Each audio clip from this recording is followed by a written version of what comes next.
الله وبركاته. إن الحمد لله والصلاة والسلام على رسول الله وبعد.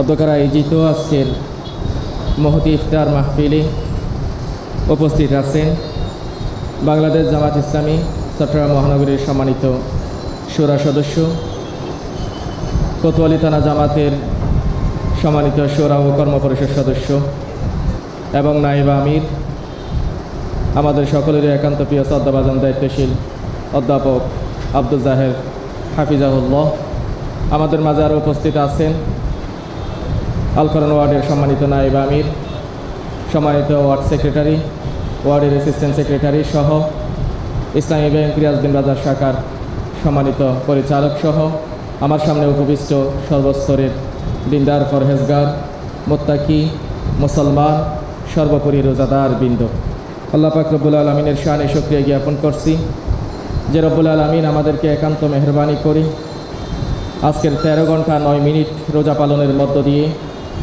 আমাদেরকে ইফতার প্রোগ্রামের মতো একটি মহতী অনুষ্ঠানে যোগদান করার জন্য যে সুযোগ রব্বুল আলমিন আমাদেরকে দান করেছেন, সেই মহান মনিবের দরবারে আমরা শুকরিয়া জ্ঞাপন করছি। আমরা সকলে বলছি আলহামদুলিল্লাহ। আল্লাহুম্মা লাকাল হামদু কুল্লুহু ওয়া লাকাশ শুকরু কুল্লুহু। সম্মানিত সর্বস্তরের উপস্থিতি, মেহমানগণ বিভিন্ন বিষয়ে কথা বলেছেন। আমি এই সংক্ষিপ্ত সময়ের মধ্যে 10 মিনিট সময়ের মধ্যে ইসলামের অত্যন্ত গুরুত্বপূর্ণ একটি ফরজ ইবাদত নামাজ, রোজা, হজের মতো গুরুত্বপূর্ণ একটি ফরজ ইবাদত যা অসংখ্য মুসলমানদের কাছে অজানা, তা হচ্ছে যাকাত। যেখানে রব্বুল আলামিন আকিমুস সালাহ বলেছেন, সেখানে রব্বুল আলামিন সেই সালাতের সাথে সাথে, নামাজের সাথে সাথে যাকাতের কথা বলেছেন।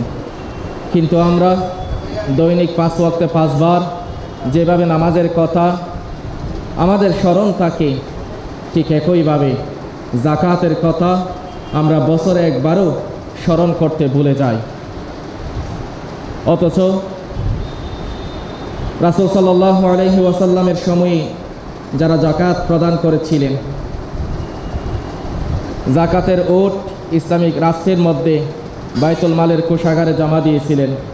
রাসূল সাল্লাল্লাহু আলাইহি ওয়াসাল্লামের ইন্তেকালের পরে আবু বকর রাদিয়াল্লাহু তাআলা আনহুর সময়ে শাসন আমলে যারা যাকাতের ওট প্রদান করত এবং সেই সাথে কেউ যদি যাকাতের ওটের সাথে রশিটাও দিতে অস্বীকার করত এবং সর্বোপরি যারা যাকাত দিতে অস্বীকার করছিল তাদের বিরুদ্ধে ওমর রাদিয়াল্লাহু তাআলা আনহুর শাসন আমলে ইসলামী রাষ্ট্রের পক্ষ থেকে একটি কঠিন যুদ্ধ সংগঠিত হয়েছিল, তা হচ্ছে ইয়ামামার যুদ্ধ।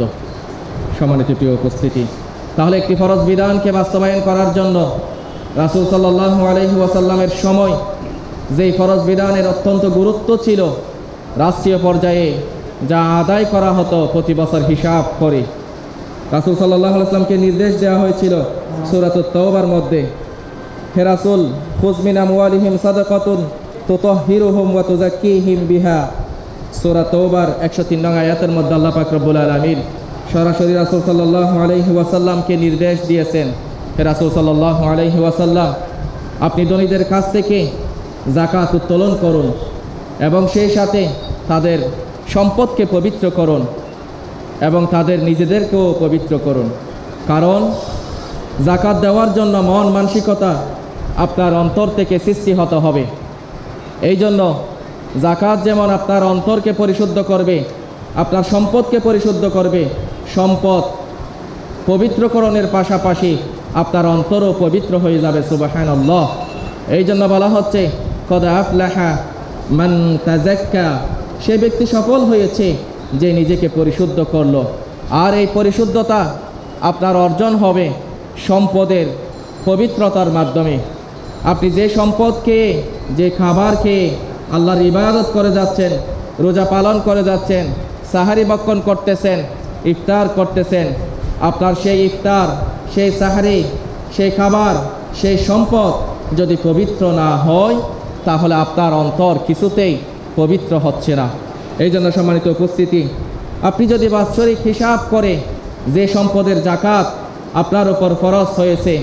আপনার নগদ টাকা, আপনার 7.5 ভরির স্বর্ণ, আপনার 52 তোলা রৌপ্য এবং সেই সাথে আপনার স্থাবর এবং অস্থাবর সম্পদের মধ্যে, গোডাউনের মধ্যে অথবা আপনার দোকানপাটে যে সঞ্চিত পুঞ্জীভূত যে সম্পদ স্থায়ীভাবে 1 বছর পর্যন্ত স্থায়ী রয়েছে।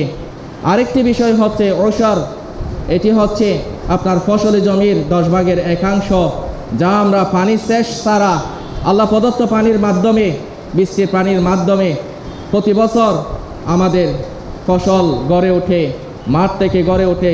তাহলে এই ফসলি জমির 10 ভাগের 1 ভাগ, সেটি গম হোক, সেটি ধান হোক, সেটি লবণ হোক, সেটি যদি আপনি মধু চাষও করে থাকেন সেটি মধু হোক, আপনি যদি লিচুর চাষও করে থাকেন, আলুর চাষও করে থাকেন, যেটাই হোক না কেন, তাহলে 10 ভাগের 1 ভাগ আল্লাহর রাহে জাকাত হিসাবে, সাদাকা হিসাবে দান করাটা আপনার জন্য ফরজ হয়ে যাচ্ছে।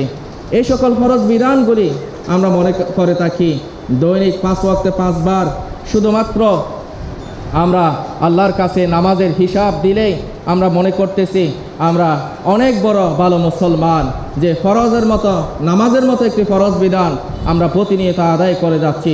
অথচ আমার উপর যেভাবে নামাজকে ফরজ করা হয়েছে সেভাবে জাকাতকে ফরজ করা হয়েছে, যেভাবে জাকাতকে ফরজ করা হয়েছে সেভাবে মাহ রমাদানের রোজা পালনকে ফরজ করা হয়েছে, সিয়াম সাধনাকে ফরজ করা হয়েছে। ঠিক একইভাবে আমার আপনার উপর জীবনে একবার সামর্থ্য থাকার পর আল্লাহর ঘরে হাজিরা দেওয়া, লাব্বাইক বলে আল্লাহর ঘরে হাজিরা দেওয়া, কাবাঘর তাওয়াফ করাকে আমার আপনার জন্য ফরজ করে দেওয়া হয়েছে।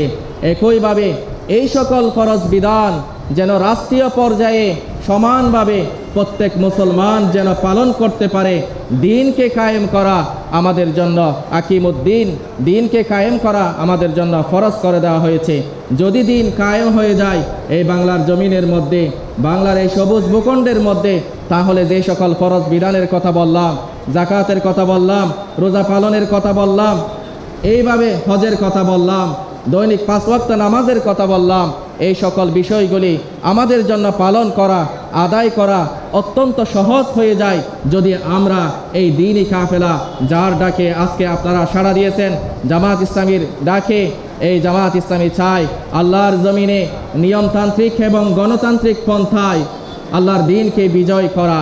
আমরা সবাই যদি এই দ্বীনি বিজয়ের পথে শামিল হতে পারি তাহলে অন্যান্য যে সকল ফরজ ইবাদতগুলি রয়েছে এগুলি আমাদের জন্য অত্যন্ত সহজ হয়ে যায়।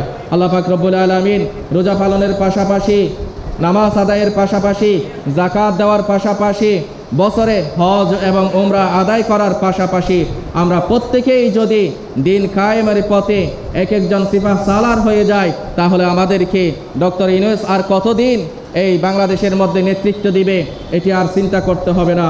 আমরা যদি কুআনফুসাকুম ওয়া আহলিকুম নার, নিজে যদি জাহান্নামের আগুন থেকে নিজেদেরকে বাঁচাতে পারি, আমাদের পরিবারবর্গকে যদি বাঁচাতে পারি, তাহলে আমার পরিবারের একটি ভোট ইসলামী রাষ্ট্রের পক্ষে চলে আসবে, অন্য পক্ষে যাবে না।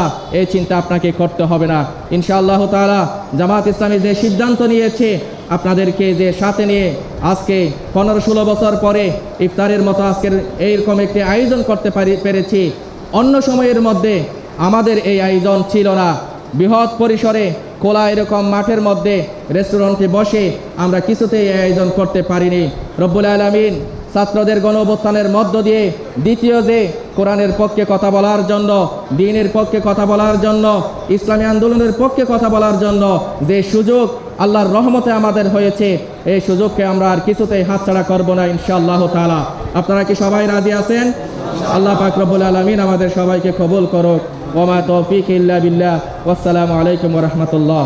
এ পর্যায়ে সমাপনী কথা সহ মোনাজাত পরিচালনা